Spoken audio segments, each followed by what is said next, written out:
Welcome everybody to the 19th and final in the series of online monthly mystery chocolate tastings. Thank you so much for joining. I'm very excited to see so many friendly faces and a bit sad too. So if you don't know me, I'm Jennifer Earle, and I am an international chocolate judge and the founder of Chocolate Ecstasy Tours, which I started in 2005, so nearly 17 years ago. And since 2020, well, June 2020, I've been running these online mystery chocolate tastings, and we started with bars and then by October moved to truffles, so filled chocolates. So this is the final in the series, and I'm about to explain to you some things, which is partly why it's going to be the final one. Two things went wrong that I've been dreading might go wrong since I started, and they've both gone wrong in the final one, sadly. But I am crossing my fingers that one that I started planning last year with Harrods will still happen later in the year. So hopefully you will join me for that one as well, because it'd be lovely to see you again. But this is definitely the last in the series of monthly ones. One of the things that went wrong, as you probably know if you saw my email yesterday, is that I didn't get the chocolates to the guest on time. And I mean, he's still going to join, so I'm not exactly sure why I'm apologizing that you're not going to get him to watch him eat, but because he will be available to answer your questions. And I'm very, very grateful that my dear friend Dom is stepping in as the live taster for this evening. I've rather selfishly been keeping him as my fallback, because Dom wonderfully buys, like the rest of you, to join each month, and so I always know he's got a box of chocolates, and I've always known he's going to be a brilliant guest, which means I really should have asked him sooner, but I'm very, very happy that he has agreed to do it today.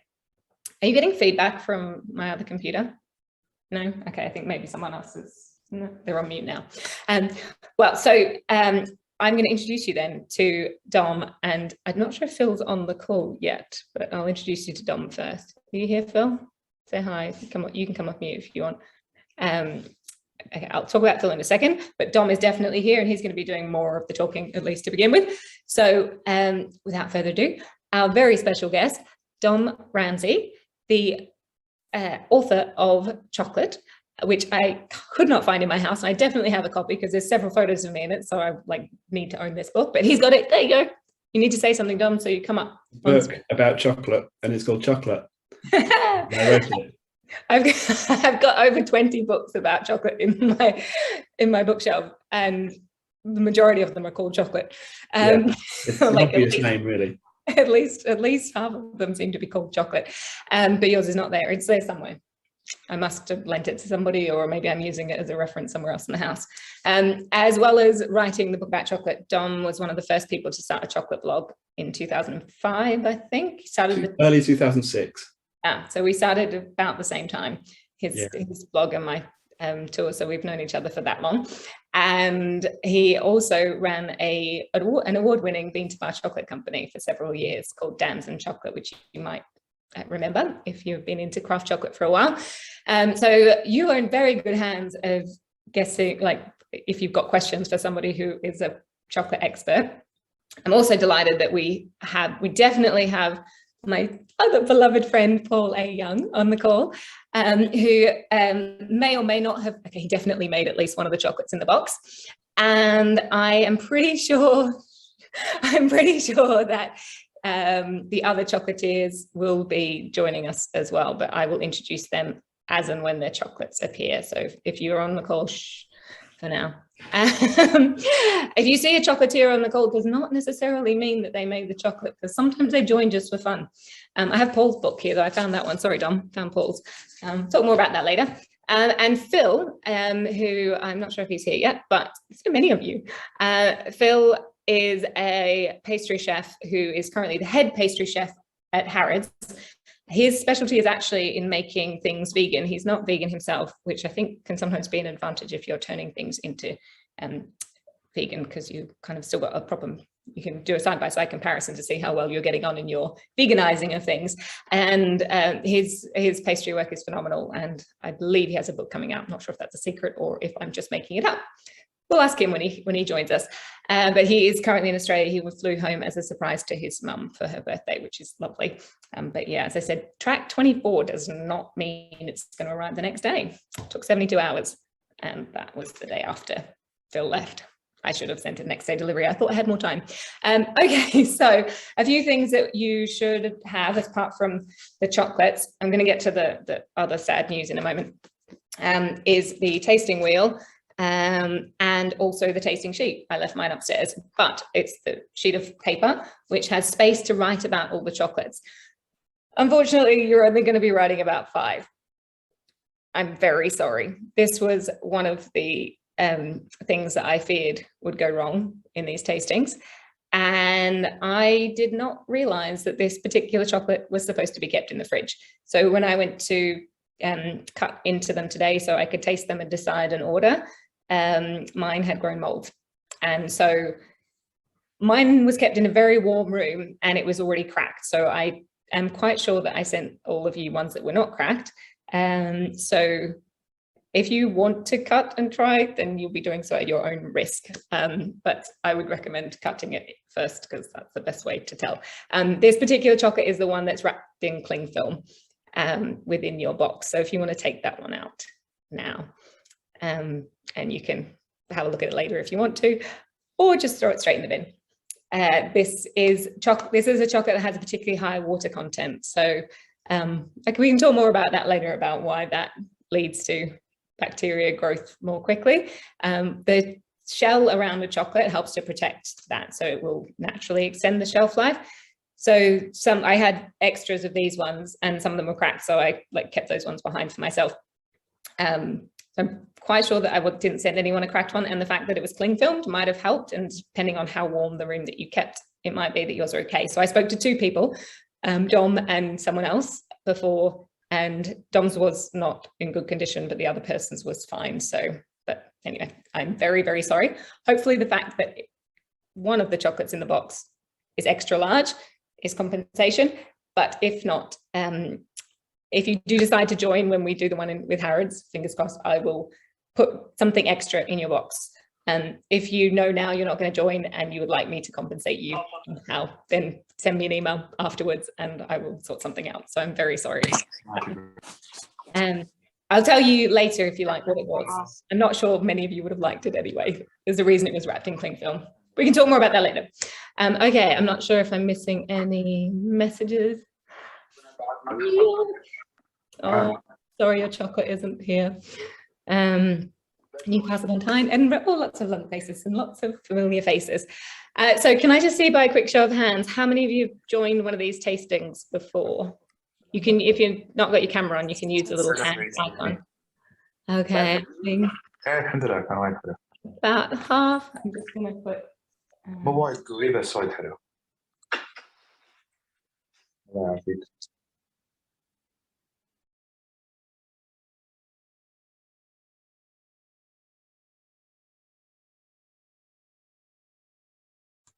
You're on mute, Jen. I also muted myself. I wasn't even looking. I was like, mute, mute, mute. Sorry. Thank you for letting me know. And hands up if you're here for the first time. Oh, a few people. Yay, welcome. Thanks so much for joining.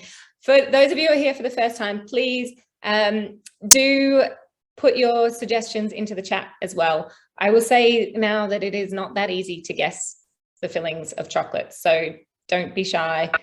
There'll be some people who've been a lot of time, so they might, don't be intimidated by the fact that they've quite confident in their guessing. The challenging thing, many challenging things about tasting chocolate, but one of them is that all these words that you can see around the outside of your tasting wheel are potential flavors that you would find just in plain dark chocolate. So what you are tasting, so also in plain milk chocolate. So when you are tasting the chocolates tonight, you might be actually picking up on things that are around the outside. So yeah, it means that the influence of the outside can also affect the middle. But yeah, it's even me and Dom as kind of professional tasters will notice different things on different days. So it might depend on what you've eaten for your meal before this, what mood you're in, the lighting. Yeah, the time of day makes a difference. So if you're joining from the UK or if you're joining from North America. So yeah, but use this as a tool to help you guess. And so if you start from the center, you'll basically be able to categorize it sort of generally. And then if you then go, okay, I think I'm tasting fruit, then you move out further. And, you know, if you want to just put fruit in the tasting, in the chat, that's fine.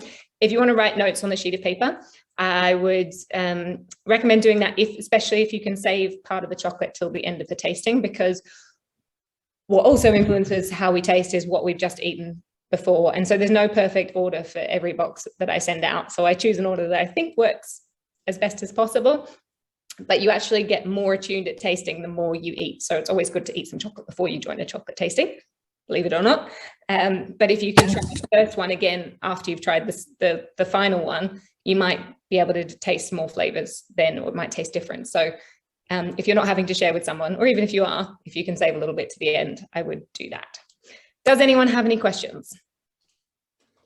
I'm going to send a list of, I'm going to reveal the chocolatiers / chefs and the fillings as we go, but also we'll be sending an email tomorrow with a list of them as well. And I'll give links to the makers. Not all of them you can buy from, but you, or at least not the particular chocolate that we're trying tonight, but they all sell something, and I like supporting small businesses and these amazing artisans. So yeah, I'll send those to you in case you'd like to do the same. Okay, time to taste the chocolate. The first chocolate that we're going to taste, and I've got a picture of it that I'll show you on my PowerPoint in a moment, is the red dome. So it's a half sphere. Oh, nearly dropped it. It's a half sphere, and it is red with white dots. So I'm going to share my screen. So for anyone who just arrived, if you've got any concerns about any of these dairy, nuts, alcohol, colors, or gluten, please send me a message. And then, so that's the one we're not tasting, the one that's wrapped in cling film. And this is the first chocolate. So if you don't have a knife, I always recommend a knife because it's nice to see the cross section. When we are judging chocolate, we will always look. Oh yeah, sorry. So yes, not all of them, I forgot to say, it's not always, it's the red one. For some people it's an oblong, and some people it's a tall dome. Totally forgot that. Thank you for the reminder, Ben. So this was made by a pastry chef who is not a chocolatier and therefore does not have as many molds of the same design. So yes, some people, everybody's is red with spots, but some people have a longer version, and I meant to take a photograph of the longer one, and some people have a tall dome. Most of you have this kind of half sphere, I think. Yes, as I was saying, we always, when we're judging chocolates for the awards, we will always cut them in half so that we can kind of have a good look at them before we start tasting them, and just gives us an idea of what to expect. So in this case, you can see there is something other than just a chocolatey filling. So there's textures and layers, and all very exciting. Oh no, did you see it? I was trying to pick up participants to, they've already put themselves on mute. Uh-oh. Did anybody see that? Or are we guessing already? I feel like it's a Darren Brown thing. You just saw a flash of it and it might have helped. Okay, walnut, walnut, pecan, pecan, walnut. Oh, okay. Slight fruity flavor. Oh, I feel like I want to do a, I'm gonna stop the video. Okay, can I see a show of hands? Who thinks it's walnut?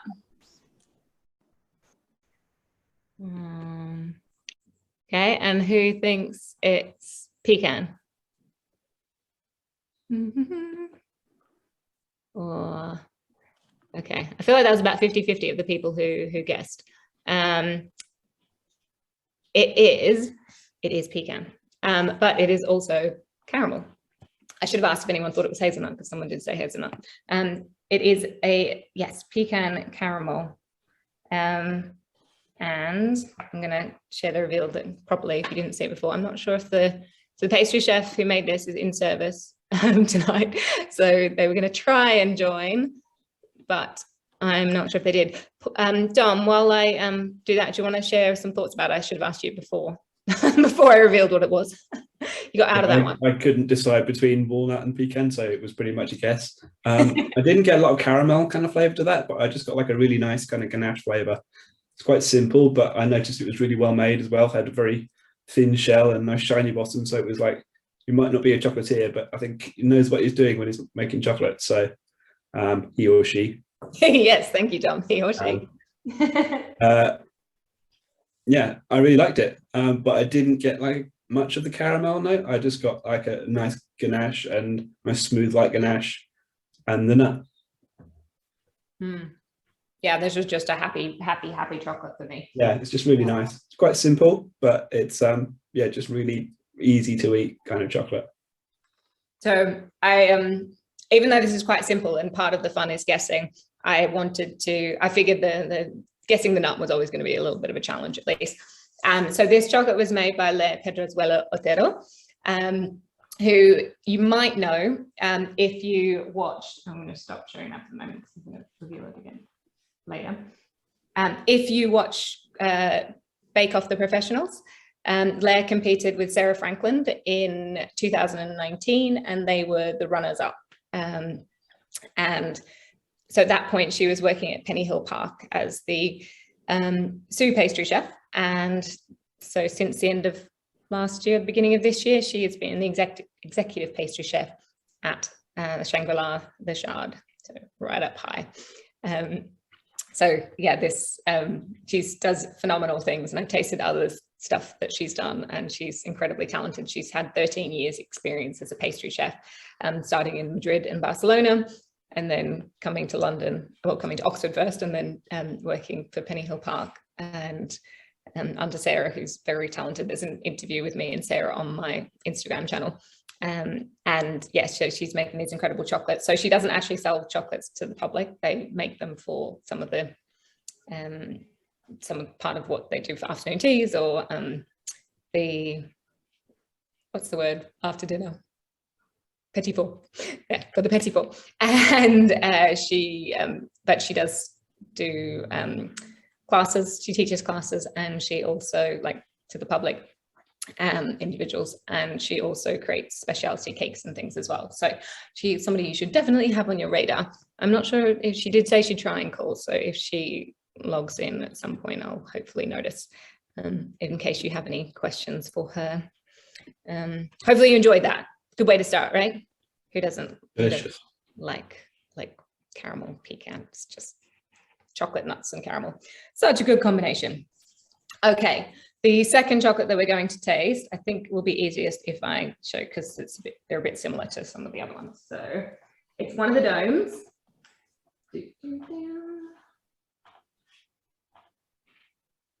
Oh, she's also got a book called Essentia coming out soon, or it's already out, which has every recipe has a vegan version and a gluten-free version. So that's pretty cool. This is the second chocolate. So so there are two domes. One looks more like dark chocolate than the other, if that helps. And they both have gold on them, but yeah, it's pretty clear, right? And if you're not cutting them, then I will show you the cut through. And then I'm gonna stop sharing it and watch to see what you will say about it. I just want to say it looks amazing. I just love, it's like a really deep red color. it's almost a shame to bite into it. Almost. Almost. I feel like I've had many chocolates. It's like, yes, but no. It's going to be eaten. I'm going to cut a little bit more of mine and eat along with you. It's beautiful. And its beauty will make more sense once you find out who made this as well, and find out something about this particular person. I'm going to have some of more of my warm water first. With chocolates, for those of you who are here for the first time, I always recommend smelling them first, because what we experience as taste is mostly our sense of smell, and so it just kind of like helps give an extra clue to the brain, because what we smell through our nose is not always the same as what we get from our retronasal, the smell we get through our mouth. And the other trick that you can use is, if once the food is in your mouth, if you then hold your nose, count to 4, and then let go, then it will kind of be similar to if you've got a cake baking in the oven and you open the oven door, it kind of all shoots up to your brain at the same time. So if you hold all the air that has the flavor in your mouth and then let go, you get a much more intense message to your brain than were you to just keep breathing as normal. Okay, lovely texture, marzipan, fig, fruity. I'm trying to minimize participants, maximize the chat. There we go.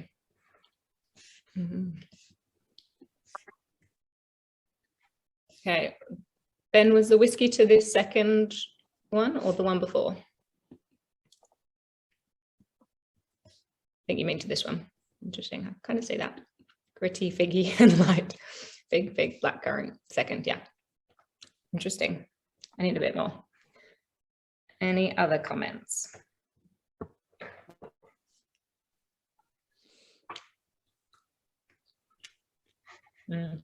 Sounds like fig, doesn't it, when you bite into it? So generally with chocolate, I also encourage people just to let it melt in their mouth. Doesn't work so well for filled chocolates. That's why it's good to always like have one to yourself, so you can kind of do a bit of both. You can let it melt and let the flavor linger, and then you can also chew them, because they really are meant to be kind of bitten generally, unless it's a pure ganache, and then sometimes it's just lovely to let it luxuriously melt in your mouth. Dom, any thoughts? Yeah, I really like it. I don't know that I would have identified the flavor, I've got to be honest, but it's just like this subtly fruity thing with this really interesting texture. I kind of love that slightly, not grainy texture, but it's just like got some kind of like almost like depth to it. It's got a proper texture to it, but it's not like a grainy, unpleasant thing. It's just like a really nice light thing. And the way it works with the dark chocolate shell, I think is like really, it's like, yeah, it kind of sets it off perfectly. Yeah. So I tried a few chocolates from this particular chocolatier before choosing this one, and I mostly chose it. I liked it very much, but I mostly chose it because I thought it'd be challenging to guess. Because I also would struggle to get this one, so don't feel bad if anyone else is struggling.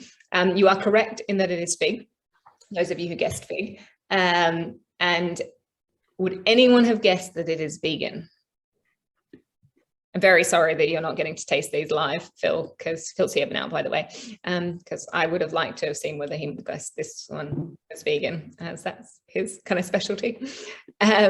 This is the chocolatier does not make only vegan chocolates, but they do have a selection of vegan chocolates. And I thought this was particularly interesting because I really wouldn't have guessed that it was vegan, being that it's kind of a white-ish ganache type praline. So the other ingredients, or the description, is fig and almond. I know. Literally can't taste almond at all. I don't know who said that, but I agree. It's interesting. And it also has some coconut in it, which is the kind of creaminess texture that you might have otherwise been expecting. So I'm going to share my trusty PowerPoint. So I can reveal to you the chocolate maker. Really like the look of that cut through. There it is. So this is Delphine Jean-Gilles. I hope I pronounced that correctly. And her business is Azura Chocolat. So as you might guess from my terrible pronunciation, Delphine is French. And she has been living in London for a long time. And her business, Azura Chocolat, only opened in 2020. she actually started as a bean to bar chocolate maker. And I had the pleasure of tasting one of her, well, three, but one single origin and 2 flavored bars. And they are extraordinary. So I did ask her if she might have had some available that I could have offered to you to add to the box, but she didn't have enough. So they are that good. You need to get in quickly. As well as selling online, Delphine sells at Old Spitalfields Market. And so I highly recommend stopping by, and then you can see all the different chocolates that she has. Delphine, I think you made it on the call. Do you want to share anything? If you did, you were here before. Hello. Hi. Hi. Hey, nice to see you. Thanks for joining. You're in France, right? Yes, I'm in Paris, yes. Thanks, you've described it very well. And I heard somebody saying it doesn't taste of almond at all. But I think there is probably, the coconut is probably taking over a little bit more than the almonds, but there is definitely almond in it. And figs and coconut. So that's the general ingredients. Yeah. And yeah. And what's your favorite in your collection? I think my favorite is probably the mango and passion fruit, which is another vegan bonbon. I'm not specialized in vegan bonbon, but they just, I don't know, they just end up being really nice. So mango and passion fruit. This one is very popular as well, the figs and almonds. And what else? The bars, obviously, as you described, they go really quickly. So I couldn't provide any, but the bars are doing really good as well. The bean to bar. Yeah, they are amazing. It's we were chatting, and it's interesting though that still most people that come to a market store want to buy bonbons. Like that's what attracts people in, all the color and the prettiness. Yeah. I'm the only one doing that in this market, so that's a plus. And I think one of my favorites was actually the rum and coconut. Oh yes, this one as well. This one's really good. Yeah, and I use rum from my island, which is Martinique, so that's another bonus. Oh, cool! I didn't know that. That is very cool. Cool. Well, thank you. Did anyone have any questions for Delphine? I'm not sure if you need to go, but if people might have come up with some later, if you don't have to go, that would be. No, that's fine. I can stay. Yeah. Johnny asked what chocolate you used for the shell.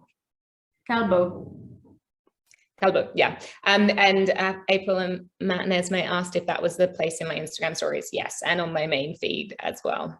So, and I should give good credit to Jean, who is on the call. Hi, who asked me if I had heard of Azura Chocolat, and I had not. So thank you very much. You can thank me for like sending this to you, but really you need to thank Jean for letting me find out about it. So please do send me your chocolate suggestions, guys. I haven't always heard of everything, so I really appreciate it when people tell me about it. Okay, cool. All right, next chocolate for now. We'll move on. So the next one we're going to taste is the other dome, the other tall dome. So I'm going to share a picture just to make sure that's clear. It's the one that kind of looks like fire. That's the wrong thing.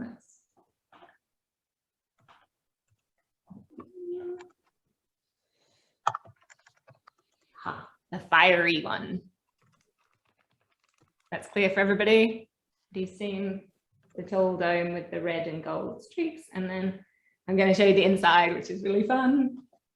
Oh, how much do you want that? Excuse my cutting skills are not amazing. And I only had one left of everything this time. So I try and have two in case I don't cut it well. And just because I'm greedy, also because I'm greedy, if I'm honest. Yeah, it did not end up that I had any spare, but that's okay. Everybody got their chocolate, or will get their chocolate. It's on the way. Okay, any thoughts on this one?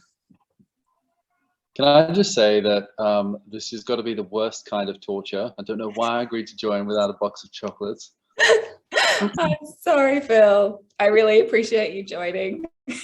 No, you guys look like you're enjoying yourselves. At least the chocolates have definitely been delivered to your home. So it'll make it it'll be some compensation for having to leave sunny Australia to come back to rainy England, maybe. Rhubarb and custard, strawberry and cream, mango.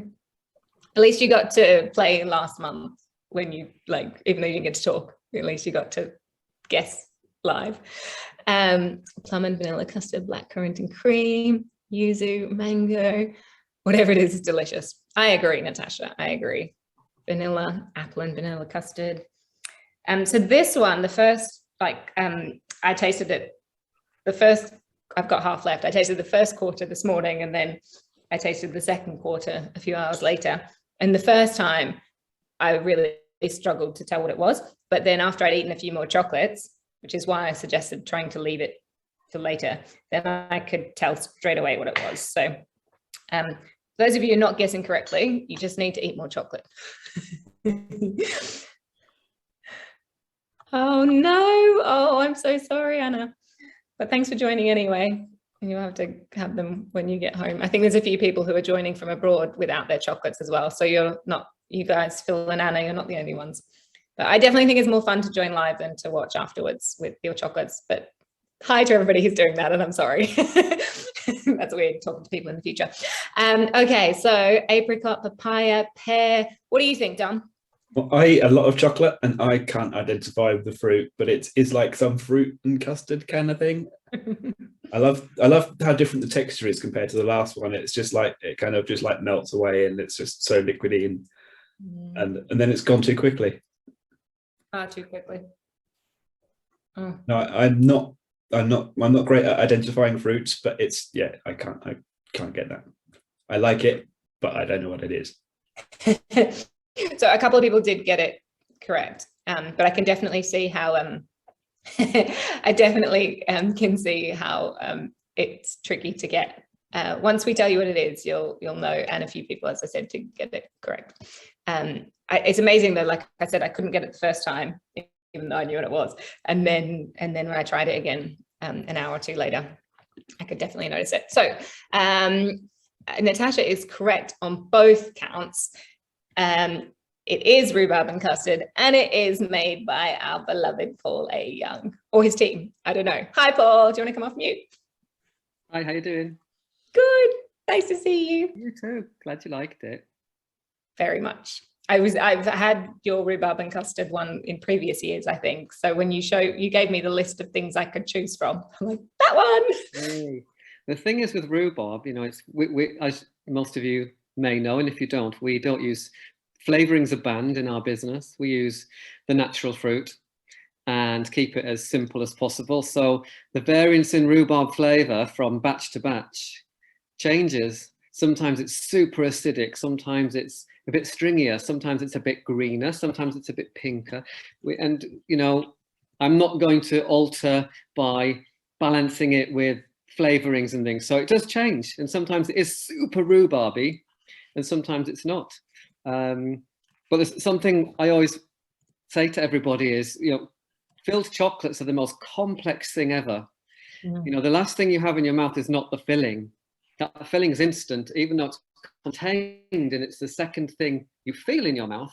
The first thing is the outside, but because the filling melts quicker than the outside, you're left with the shell.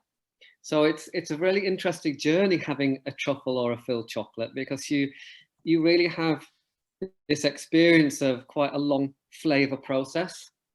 And that's how I develop the chocolates. I want it to be a proper little journey, and doing it blind is the hardest way. So everyone on the call, this is enjoyable, but you know, Jen's done something really special. She's made you work really hard, because how often do we really analyze our food and go, there's something, what do your taste buds taste? Because Jen can't taste what you taste or what I taste.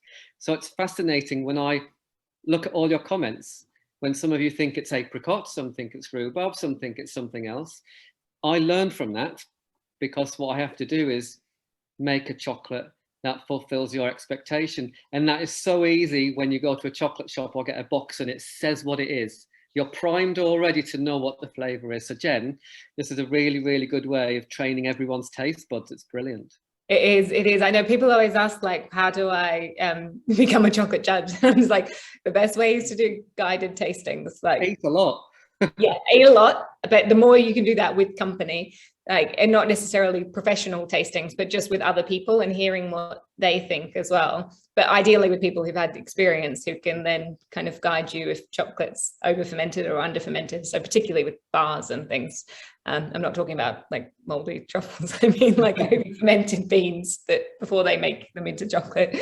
All cocoa beans should be fermented before they make chocolate. That's a very key part of giving flavor to chocolate, if you weren't aware. Sometimes I think reassure everyone as well that what you said earlier, Jen, there isn't a wrong answer. So all of you who said apricot instead of rhubarb, it's not a wrong answer. That's what you tasted. yes. And we're just giving you confidence to do what we do every day, which is when we taste something, what does it taste of? That's it. Doesn't matter whether you're right or wrong. It's what does it taste of, and is it joyous or not?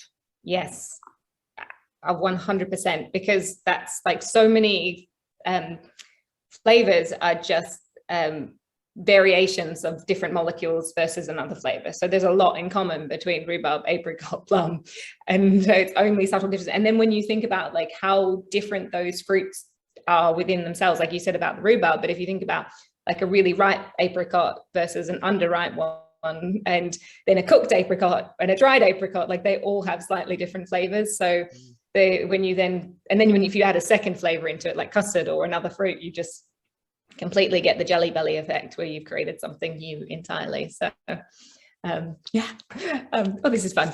I think that's doubly true when you're tasting like a single origin dark chocolate and you're trying to pick out flavor notes in that, and those flavor notes aren't the actual thing that you're tasting, they're just reminiscent of that thing that you're tasting. So there's really no right or wrong answers with that one. So it's just, do you enjoy it?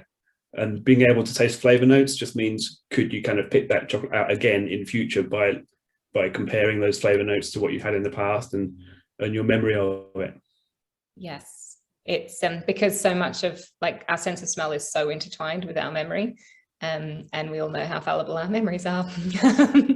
But our memories are like connected to other flavors, and so things remind us of things, and it might be because we had something else at the same time as that, not necessarily the actual thing. Anyway, now I'm getting too complex.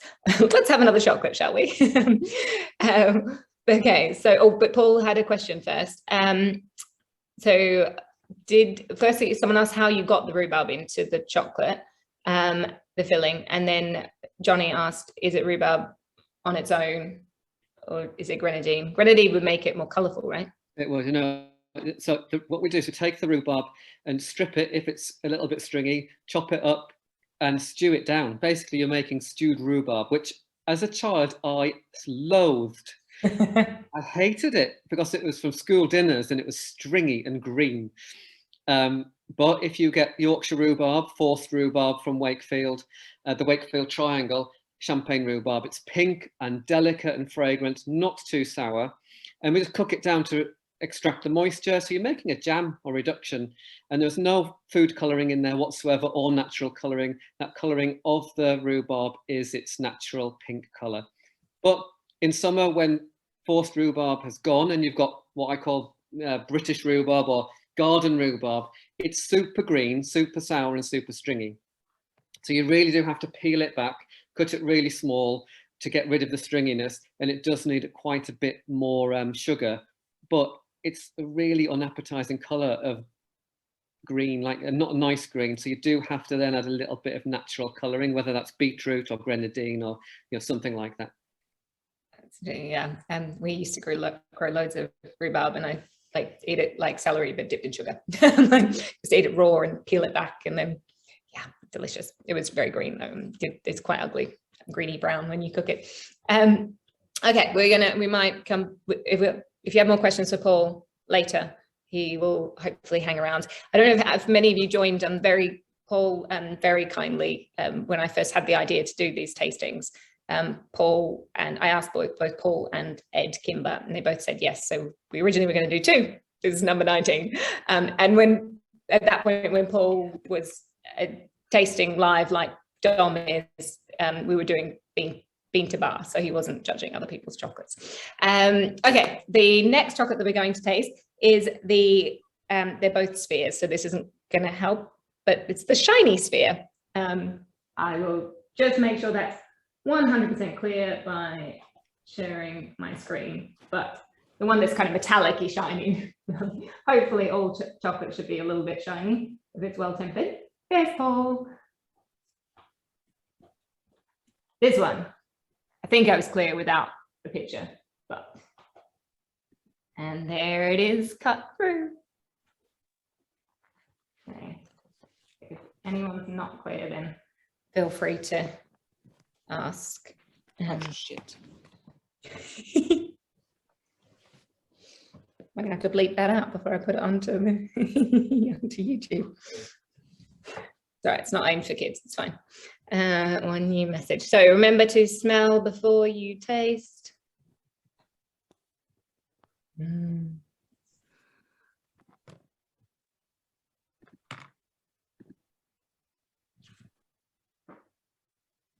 Whiskey, alcohol, whiskey, whiskey, and more whiskey. Sounds like a happy evening.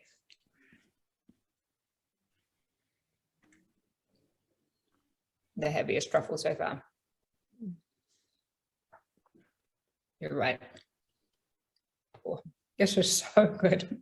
There's some fruitiness in there as well. Mm-hmm. Anyone else noticing that? Ooh, any coffee? Interesting. That is particularly interesting.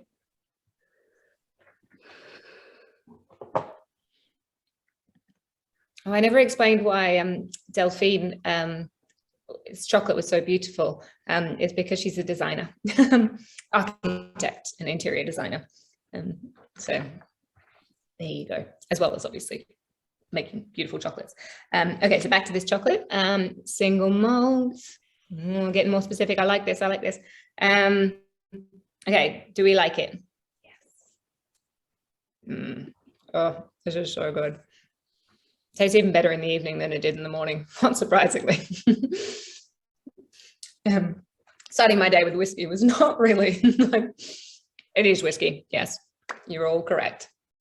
Well, most of you are correct. And it does taste like red wine though. That fruitiness makes it taste like red wine, I think. I mean, I definitely get whiskey notes, but the yeah, there is a real like robust yeah, I don't know. What do you think, Dom? I'm not usually a fan of whiskey and chocolate, but that is really nice. That is that fruitiness that, yeah, I could eat a box of those. Could do several boxes of those.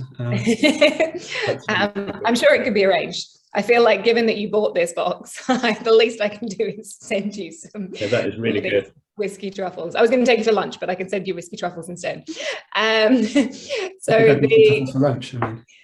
Perfect. I'll meet you and we'll eat these for lunch. Back to what Paul said before about what is important in creating a chocolate and the journey of the chocolate and how the outside is the last thing you taste in and how the pairing matters so much. So for those of you who've been on a chocolate tour with me before, visiting one of Paul's shops, then you will know that he uses more than 20 different couvertures in, or has them in his shop to make sure that whatever filling he uses, he pairs perfectly with the chocolate in the middle. And so that fruity note that some of you getting in the coffee and a couple of the things that were mentioned was very much coming in this case, perhaps from whiskey as well, but from the chocolate. And this magical pairing was done none other by Paul himself. Love whiskey. Yes, the whiskey obsessive. So I felt like it was only right to choose his favorite after I'd chosen one of mine. I love whiskey and chocolate just because of the complexities. And Dom, hi Dom, haven't seen you for ages. Lovely to see you and hear your voice. You said a lot of you said fruity, and Dom, you said fruity. Well, this you'll like this, Jen. Every month at the minute we're using a different whiskey. Quite often we pair with a whiskey brand, but we have this collection of whiskey now that is pretty immense. So this one, and this is coincidence, Jen, but you'll love it, and so will Phil. It's an Australian whiskey called Starward. Ooh. And it's Leyre cask, and that fruitiness and that red wine note is coming from that Leyre cask maturing. So it's giving it a slight rosy color, a little bit of red fruit to it. And it's a water ganache, so there's no dairy. It's a vegan ganache. Quite a lot of whiskey in there. I do put quite a bit in. I like the character of the whiskey to come through, so it doesn't just taste like a whiskey flavored truffle. And the chocolate shell is 72% fire tree, and it's a Papua New Guinea. And I love Papua New Guinea chocolate with whiskey, especially if there's that little bit of woodiness, tiny bit of smoke. But the fire tree chocolate is very viscous and it's quite thick. So it really holds and stands well with this the vibrant, intense whiskey. It is quite a full-on truffle, but I do believe that if you love your whiskey, you do not want a delicate whiskey truffle, but you need to have balance. And keeping the cream out and the milk out and the butter out stops the distortion of flavor in the chocolate and the whiskey. And if anyone on the call loves whiskey and you pop a drop of water, it brings it to life. And that's what water does in the ganache with the whiskey. It brings it to life and opens it up and allows you to taste all that fruitiness from the Leyre cask. That's so Emmeline was correct in guessing the red wine. Oh, very astute, I should say. Amazing. That's, yeah, I totally agree if you're going to have whiskey, but that is such a beautiful whiskey because it's not particularly kind of smoky and it's really flavoursome. I don't like drinking whiskey, I like smelling it. But I love it in chocolate when it's done well like this. Starwood's available here now, and it's not peaty or smoky at all. I would say for anyone who doesn't like whiskey or wants to try whiskey, it's incredibly soft and gentle, and that the fruitiness in it, I think, for a British palate, is really nice. So a lot of Irish and Scottish whiskey doesn't have that fruitiness in it. Yeah, that's true. I do quite like an Oban though. So it's a good one. To explain the water opening up the flavor of the whiskey and the way that the barrel influenced the flavor. Really cool. When I first made the recipe with Starwood whiskey, or any of my whiskies, I tried using cream and milk. The trouble with that is it just distorts, it makes everything into milk chocolate, and you lose a lot of the character. And all the work these distillers have gone to, and all the years it sits in barrels, it was just destroying the character. It's a little bit like why I love a water-based dark chocolate truffle when you're using a complex single origin or blend. If you put milk and cream in, you lose quite a big chunk. I mean, this is a personal thing. You lose quite a big chunk of flavor profile. It's like putting milk in tea and coffee. You lose the tannins, you lose a little bit of bitterness, you lose character. And I found that every time I made a whiskey and cream-based truffle, it tasted alcoholic, but it didn't taste of the whiskey. Brilliant. That makes a lot of sense. And I think that's kind of the same sometimes with the, although what you say, Paul, about like the filling, the coating makes a big difference because that's often the last thing you taste. Sometimes it's because the filling is so dominant, it's less important. I mean, except to, you know, fuss pots like you and me, to have like a really premium craft chocolate as the shell, because people don't really appreciate it and experience it in the same way. So while it's wonderful, a lot of the craft chocolate is 2 to 4 times the price of the chocolate that most people use to make their bonbons. And so then it makes it, you have to price, you know, your chocolates higher, or else you make less money and then go out of business. So it's kind of, that's such a really important point, because you said we use about 20 varieties of chocolate, but I think we're up to nearly 30 at the minute. But that's but we've got everything from very small batch to a chocolate, which is exactly what you've just said. You make a chocolate and you think, what's going to work with it? What is it? And say, for example, if I make a Bailey's truffle, everyone loves Bailey's and a creamy truffle. I can't and won't pick a single origin or small batch or craft batch chocolate to go with that. It needs a simple, nostalgic milk chocolate, nothing complex, nothing too expensive, because it's like your expectation is distorted. You don't want it to taste any more special than the Bailey's already tastes, or whatever it is already tastes. And I encourage people never to ever to be totally led by the word single origin. Sometimes it's not about those words. The word blend isn't as sexy, but some blended chocolates out there are way more sexy in flavor because there's lots of things in there, and often they're not as expensive, but they're wonderful. And sometimes you need simplicity. Even my dark chocolates, some of the couverture we use, we're looking for a simple profile to let the ingredients inside the chocolate shine. Yeah, exactly. Okay, we have just one more chocolate.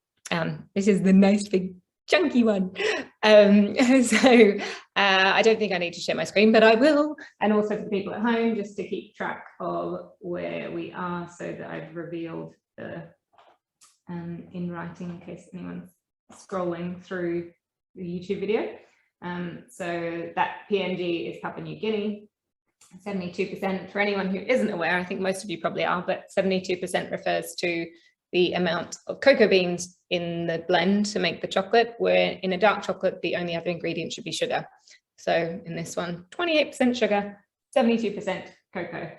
And Firetree are a British company making bean to bar only using cocoa beans that are grown on volcanic islands, which is cool.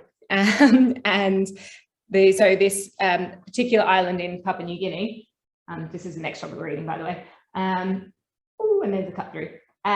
This particular island in Papua New Guinea, where the chocolate that was in the whiskey chocolate is from, is called Kaka, and it is just a volcano. So calling it an island. It's 60 miles wide, and they grow cocoa trees on the side of the volcano. So pretty intense. Firetree only use the volcanic soil grown cocoa because they believe it's the most flavorful. And if you haven't tried their bars already, then I recommend it. They only do vegan dark chocolate, plain dark chocolate bars, and they have a number of different varieties, different percentages, and they are all varied. I like some more than others, but they're all very good. Some are just more my preference than others. But yeah, this is this one works really well with whiskey. Okay, so the final chocolate, the big chunky one that I just showed you a picture of. Do we have any thoughts? Oh, I did. I think I skipped through the rhubarb and custard slide pretty quickly. Sorry, Natasha, I can go back to it later if you like. Hazelnut, feuilletine, sea salt, lovely praline with a hint of salt, hazelnut. It's like a proper Ferrero Rocher if Ferrero Rocher were made. Probably. I agree. Hazelnut, crispy rice, interesting. Any other thoughts, Tom? There's a hint of salt in there as well that I'm getting that I really like. It's really kind of lifting the flavour. So this one, peanut butter, interesting. Hazelnut and almonds. Oh, it smells so good too. Oh, that's good. Mm-hmm. It's a real crowd pleaser kind of chocolate, this, I think. This is, I don't believe anybody would say that they didn't like this chocolate. This is just like so easy to eat. It's just crispy, all the right textures, all the right flavors. Yeah, there's a reason this one I chose to be last, because I couldn't imagine anyone wouldn't like this chocolate. And I always like to finish with one that's more of a crowd pleaser, even though I know there'll be people who love all of the other ones. I think they're all crowd pleasers, really. Yeah, but sometimes not everybody likes alcohol, and so yeah, it's I want to finish with one that was pretty broad appeal. Yes, so this is a Rocher, but it is not made for the ambassador or by one of the massive giants of the chocolate world, one of the 4 big companies that use a lot of not good palm oil. There are, I believe, good palm oils, but there's a lot of bad palm oil. Not sure the palm oil itself is any different, but it's the how they come about it. Spoiling it, I'm glad. So the yes, this Rocher is made with homemade, not by me, homemade hazelnut praline. So the hazelnuts are roasted and ground. They're roasted and caramelized. And so the sugar is cooked. So you might have had chunks of solid caramel in your praline. I know the photo, the cut through, you could see a tiny bit of shiny caramel. I'll go back to it in a second. And also the, and then actual like pieces of the hazelnut. And this particular, there is salt and there is also feuilletine. If you're not familiar with feuilletine, it is a crispy like wafer, kind of like crepes, very, very thin crepes dried out, kind of like the Kit Kat wafer, but better. And it is extremely addictive. And then it also, as I said, it already said had a salt. And the chocolate used to make this one is the original beans Khoury Virunga chocolate, which is a 55% milk, which is considered quite a high percentage. So to be a good quality milk chocolate only has to be a minimum of 30% cocoa content. And then rather than just being sugar, the rest is sugar and milk powder. And the original beans, if you haven't heard of them, are a really phenomenal company who was set up by someone who used to work for the WWF. That's wildlife, not wrestling. And he basically set up the chocolate company in order to, as a way to fund conservation. And so in the Congo, it's extremely under threat, the national park there and the gorillas. And so all of the beans are farmed by women. And a study just in 2012, so the company's been going more than 15 years. In 2012, when a study was done, they found that they doubled the annual wage. I mean, it was still a pittance at $1,000 a year after it was doubled, but they had doubled, and they'd also provided education on AIDS and tuberculosis, and they had planted at that stage 3 million trees. So for every bar of chocolate that's bought, a tree is planted.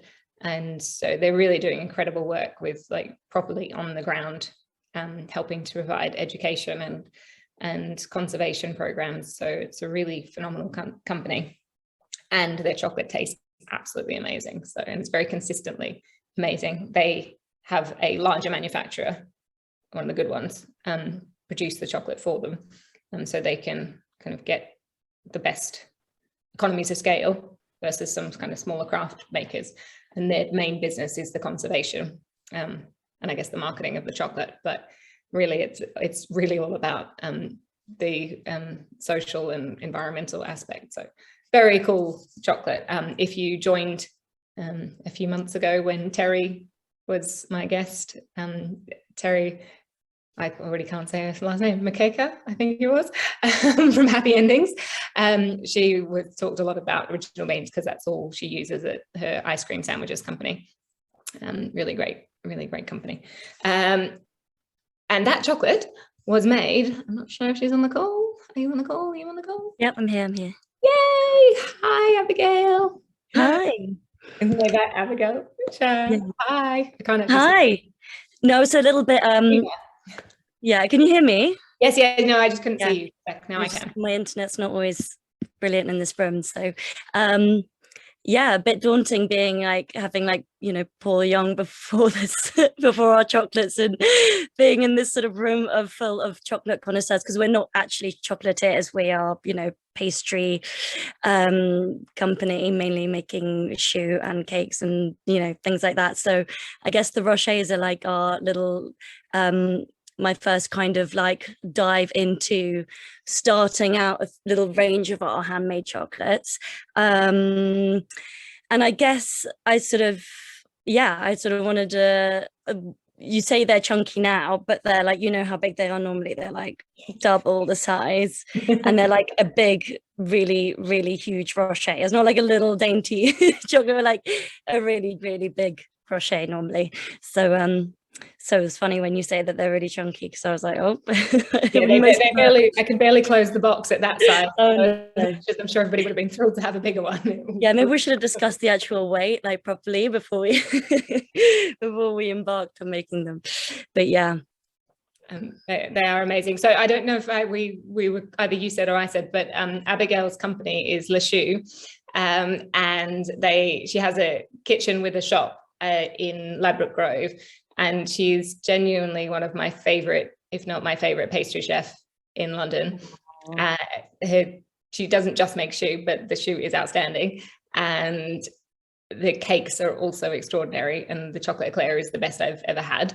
Don't tell my mum I said that. My mum makes very good chocolate eclairs, but they're not quite Abigail's.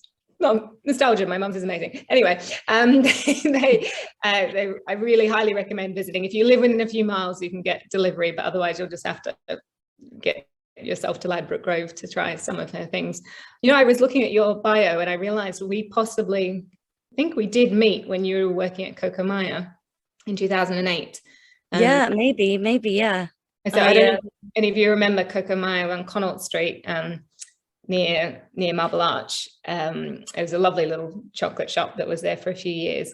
And I used to work at M&S just a few blocks north, so I went quite a few times. That's such a throwback, because I didn't actually really work at Coco Maya. I did like an internship when I was 16 years old, 16. So I was really young, and I like loved chocolates and sweets and all the things. And then I worked, actually that kind of put me off working, like wanting to be, I thought I wanted to be a chocolatier. I was determined that I'm obsessed with chocolate, I'm going to be a chocolatier. And then I actually worked at Coco Maya, and I was like, oh, I don't really think that this is my thing. It was like, you know, it's cold. Smell of chocolate was just so overwhelming. I was like, oh, I don't know. And then I later on got into, you know, pastry, and found that was a little bit, you know, more my thing. But then I still love chocolate, but I'm not really I'm not really a chocolatier, but you know, like to play around with it kind of thing. So yeah. Abigail's worked for many Michelin-starred chefs in her pastry training before setting up Le Choux in 2016, which began as a market stall, and now is a beautiful shop. And so yeah, she also does incredible like choux towers and specialty cakes, and yeah, highly recommend. I've tried everything in the shop, and there isn't a single thing I don't like, which, you know, that's I'm pretty fussy, and there's usually things I like more than others, and yeah, they're all fantastic, so you need to go. Does anyone have any questions or comments? I see someone asked about, so the final chocolate, the reason that it was wrapped in cling film, and so like I said, if you want to try it, just please cut it first. Mine was quite visibly moldy. It was like green mold. I threw it out otherwise. Which chocolate was that? Not yours. So one of the chocolates in the box was supposed to be refrigerated, and I didn't know that, and so I didn't tell anyone. And mine were in my very warm office, and they were cracked, so mine were like very vulnerable to going moldy. So everybody else's was wrapped in cling film. If you didn't keep it in such a warm room, it might still be okay. But yeah, I just eat at your own risk, really, or don't. But it was flavored with truffle, so yeah, it's going to smell a bit funny, even if it's anyway, it's going to smell a bit different. So yeah, I guess some of you won't be too sorry that you're not going to be tasting a chocolate that's flavored with truffle, but yeah, I am very sorry that was not one that we were able to taste today. So you know, not garlic, but quite a garlicky smell, I think. Sorry, you could smell it as soon as you opened the box. That's what's like when I received this box, I opened it and went, oh my God, I didn't think about this. When I was running tours around Christmas to Pear May, who used to be on the Chelsea tour, they don't have a shop there anymore.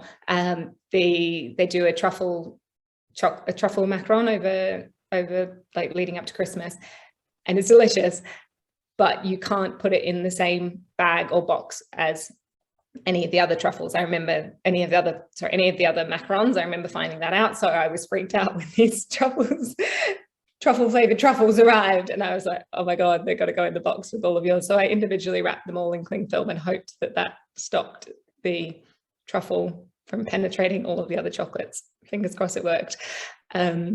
Yeah, it was, I was like, oh no. It's the same actually, if you're ever buying chocolate with peppermint or violet or anything else that's like got a really strong aroma with a lot of compounds that kind of exude off it that you can smell from a distance, then eat your chocolates really quickly, or if possible, get them packed separately if you're buying them from a store. You'll see that's why a lot of chocolatiers who sell online don't actually have peppermint or violet or anything really intense, or if they do, they'll be wrapping them in foil to kind of stop that from happening. You risked it, Katie. Yay! I loved it. So like I said, there were a couple of extra ones, and that there was more than the amount that I sent out from this particular chocolatier, and so I tried them. I tried one of the broken ones right at the beginning, and it was weird, but I liked it. Yeah. Have you done a truffle chocolate before, Paul? I've done a mushroom before, but the problem is the shelf life is super short no matter what you do, because it's a spore-based fungi. And I've tried mushroom ketchup, I've tried dried mushrooms, and I've tried porcini powder. And the only way I could get to it really is to make a lovely water ganache with a really earthy chocolate, but then you blend icing sugar, cocoa powder, and porcini powder together, and you roll the truffle in it with chocolate at the end. So you get the powder, the sugar helps the powder dissolve on your tongue, so you get the mushroom in it, but the whole thing is the chocolate has to be a really earthy, soily chocolate. But shelf life with any kind of fungi or mushroom in, really, really hard unless you're just using a truffle oil. Yeah, so this was a truffle oil. But it's just going to overpower a lot of other things in the box. It's definitely a packaged separately chocolate, no matter how you do it. Yeah, I really hope. I think nobody else mentioned that any of the other chocolates tasted like truffles. So I like to think that it didn't actually penetrate the other ones. Fingers crossed. Yeah. So somebody asked, has anybody had something about COVID? Anybody been affected by COVID? I missed it. How do I? Oh, can't go back. It's anyone? I've had COVID, but it hasn't permanently affected my taste buds with regards to chocolate, at least not that I'm aware of. Me too, but never lost my taste or smell.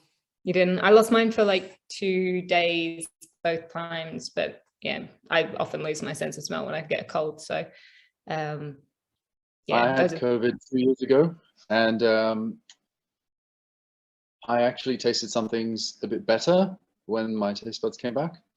But for me, passion fruit has been like tainted. It took at least 6 months before I could taste passion fruit. It just tasted like, I don't know how else to describe it, but then to say bin juice.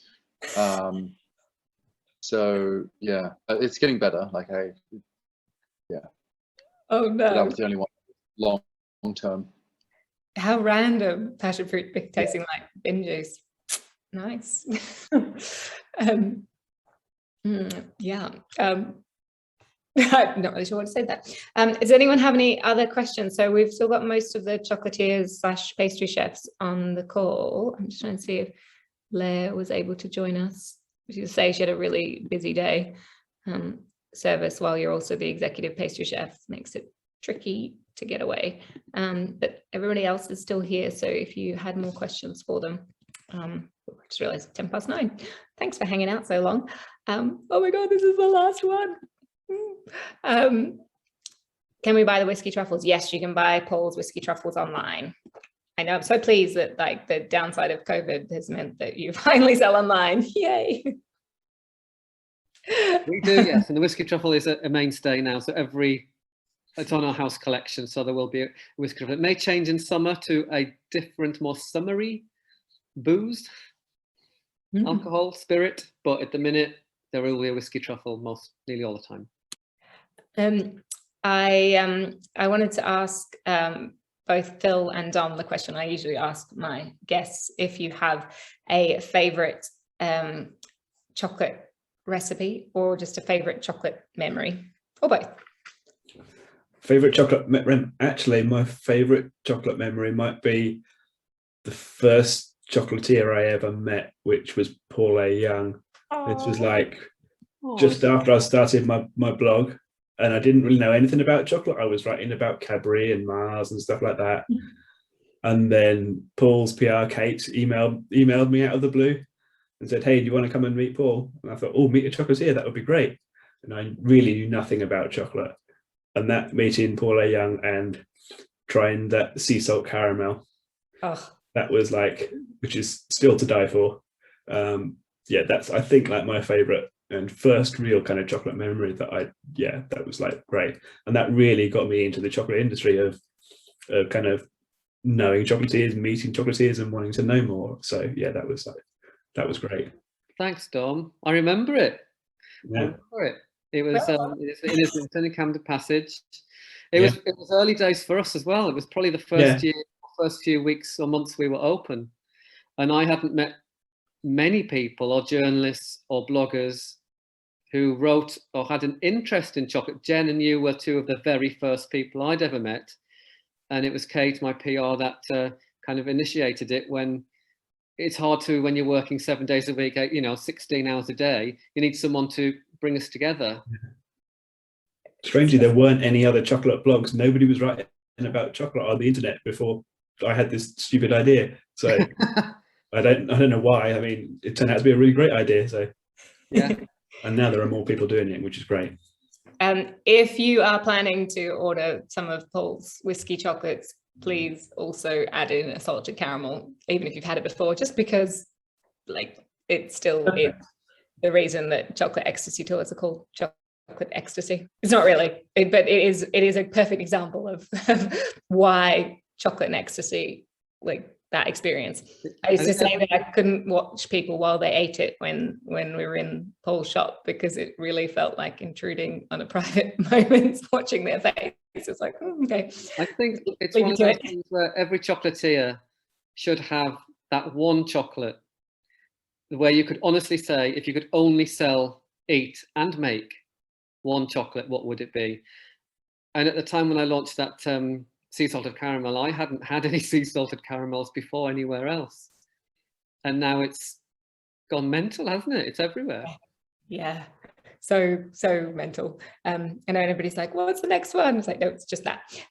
Joanna said to order the Marmite truffles and bars, and she's right, you should also 100% get a Marmite truffle as well, which you've changed back, right? You've changed the recipe and now you've reverted back, is that correct? We're currently on, we changed the recipe ever so slightly. So what we're doing now, because either we're all getting desensitized to Marmite because we're eating it more and we're tasting it, or Marmite are making it milder. But we now put a little injection of pure Marmite in the shell first, and then put the Marmite ganache on top, just to give that little bit more intensity. Whereas before it was just the ganache. Okay. But from customer feedback, if you like Marmite, why are you holding back, Paul? Put more in. So we did. Okay. I thought you'd stop. I thought you did that and then you stopped. Okay, cool. Right, I need to come and taste it again. Natasha just said that you're out of stock of rhubarb, so I'm sure that'll be fixed tomorrow, right, Paul? They are being made, yeah. So that was one of the most popular rhubarb and custards over Valentine's. Chocolates over Valentine's. So we got cleaned out of rhubarb and custard really quickly. It's coming back this week, don't worry. There you go. It's coming back this week. And it's Casa Luca, I think, the chocolate on the outside. It is, yeah, we started using Luca chocolate from Colombia earlier last year, and that one is a 45% Carib milk chocolate from Luca. It uses natural cocoa butter, so the cocoa butter hasn't been deodorized, so it's got this slightly kind of fragrant, perfumed flavor in the chocolate, which works super well with the rhubarb and the vanilla in the custard. Cool. So that is, they're also a very ethical company as well, based out in Colombia. So more of the money that is, the more of the margin in the whole chocolate making process stays in the country, which is cool. Can I just say, for anyone watching, all single origin chocolate isn't eye-wateringly expensive. Luca chocolate is so affordable because you buy direct. So anyone watching, all chefs watching, you might not have had it before. It isn't one of the big names that we all know, the big names. But I started using it because the quality is phenomenal. As you've just said, Jen, the money goes straight back into the growers and the producers. They do it themselves. But the price is really, really fantastic. Affordable, totally affordable for even a chocolatier starting out. And it's very, very ethical. Yeah, they're a lovely company. They donated all the chocolate for the chocolates that I made for the Bake for Syria charity a few years ago, which was lovely. Okay, Phil, your favorite chocolate memory? Probably, we used to have this thing in regional New South Wales called the Hunter Valley Chocolate Festival. And one year, there's a pastry chef in Australia called Kirsten Tibbles, pastry chef and chocolatier. And she was making like just some fresh, like filled bonbons kind of on stage, and shared one with me after. They were raising money for I think the then contestant for the Australian candidate for the World Chocolate Masters. And it was like a pine nut ganache, 2 layers of ganache inside of a fine shell. The ganache hadn't fully crystallized yet, so when you bit into it, it was just this really thin, crisp shell, explosion of flavor. It was a really kind of atypical experience. You know, you don't normally have a ganache that is not fully crystallized, but so it was just really unique. It was the first time that I'd had something just so fresh and flavorsome, and it's kind of just permanently etched in my memory. That sounds incredible. Wow. Yeah, I love chocolates like that, but it just, my one like that is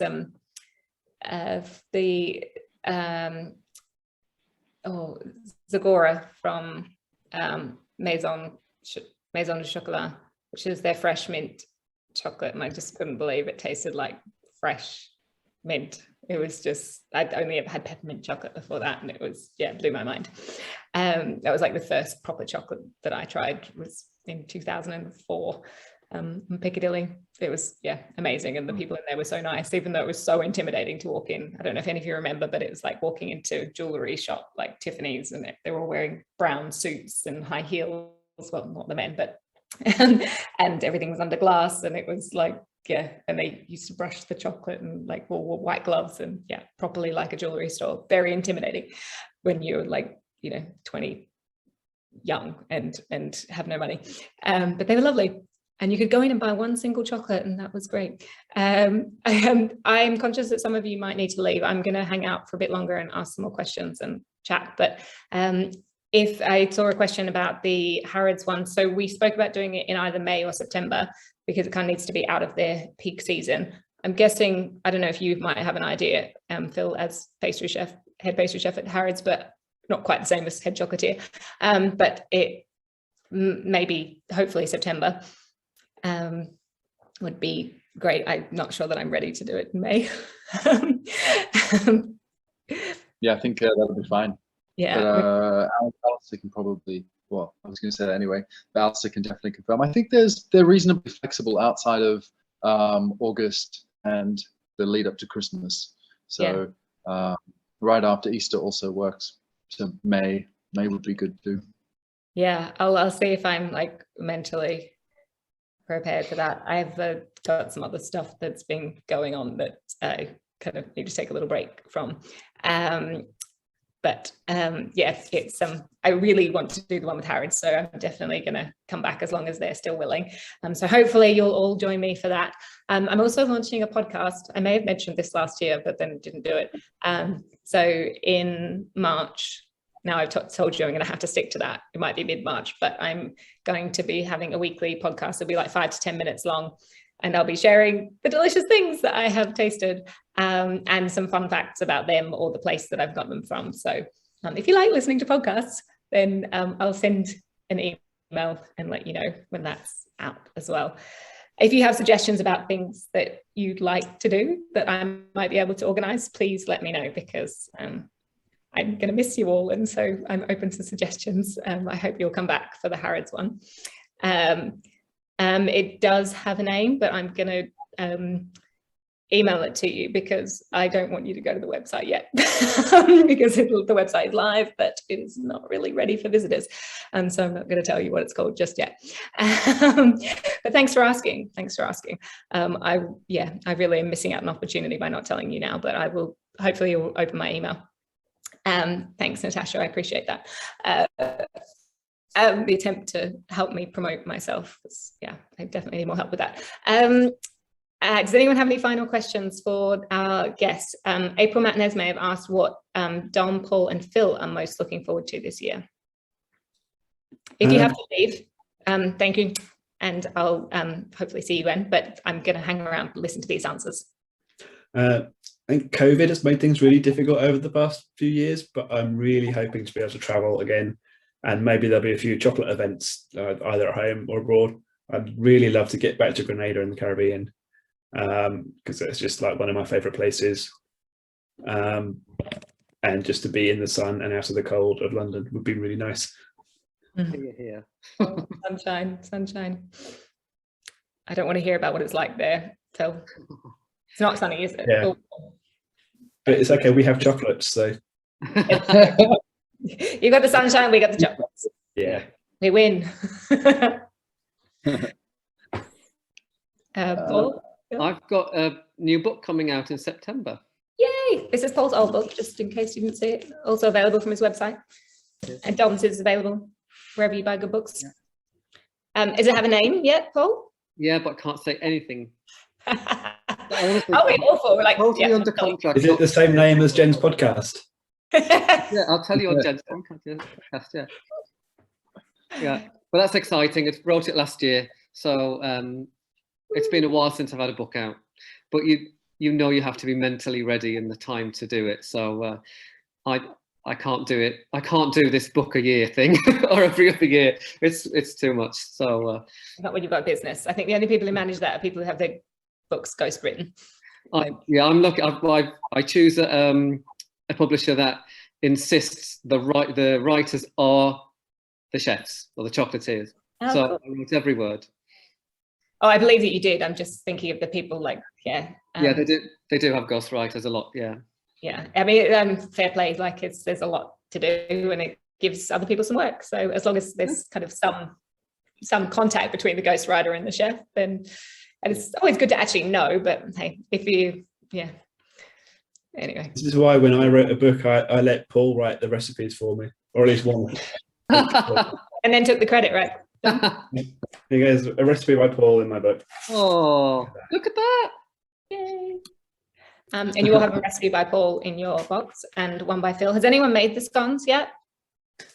I'm going to make them in March when my life gets a little bit less busy. They look very good. I've heard very good things about them from people who have made them. So make the scones, people. Do you have anything in particular you're looking forward to, Phil? You only just got promoted, so like that's exciting. It is, yeah. It's been, it's a bit going on. I'm also working on a book, but that doesn't come out till next year. Fortunately, I cannot say anything about it either. Looking forward to seeing, like, I think what people do in the industry, especially on the vegan front. I think it's just the beginning, and like anything new, there's always a period of adjustment and learning.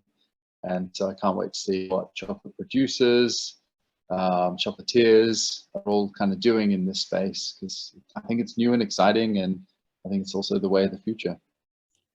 Oh, We just got to have more options, right?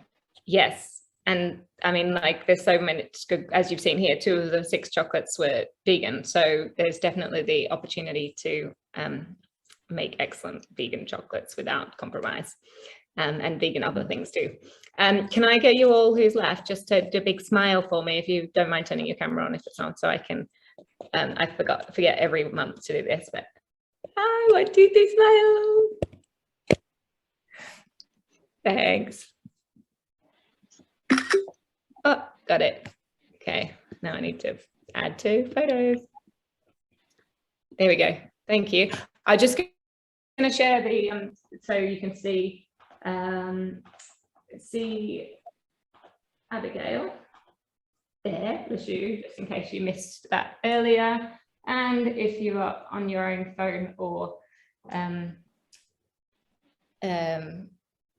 laptop and you want to take a screenshot of that, if you can't wait for my email to come tomorrow, those are the chocolates that we tried. Yeah, sorry, there's a picture of all 6 because I took the photo before I cut into it and realized. There we go. If anyone has any questions after tonight, please feel free to send me an email. And if they're for somebody else, I'll pass them along. And I'm sure everybody is kind and gracious enough that they will get back to me and I'll pass it on to you. Yes, thanks, April. So there's quite a few of you here that have joined everyone or almost everyone. Karen, Isabel, Matt, April, Katie, Jess, Dom, Natasha. Sorry if I've missed you, if you're one of the people. Joanna, I think Pear's joined quite a few. There's just, yes, I'm just so honoured to have had you join these for me and help keep me afloat as well. Been very much appreciated. Keep the lights on. So many lights. Yeah, it's been wonderful. And to all of my special guests tonight and every other month, it's been an absolute joy. If I could just do this bit, that would be great. If someone else wants to take over all of the organizing of all the chocolate and all the people and the postage, it's been anxiety every month. That would be great. But yeah, I would like to leave on a high while we still have wonderful chocolates, and then hopefully say hello again later in this year, and maybe once or twice a year. We'll see. When I know there's something that has to be shared with you all, I hope you'll come back and join me again. But yeah, thank you to all of the amazing chocolatiers, to Delphine and to Leyre, to Paul, and to Abigail. You are all wonderful. Thanks so much, everybody. Gonna miss you all. Take care, stay in touch, and yeah, keep emailing and everything. Thanks. Bye. Bye. Thanks, Dom. Thanks, Phil. Thanks, everyone. Bye.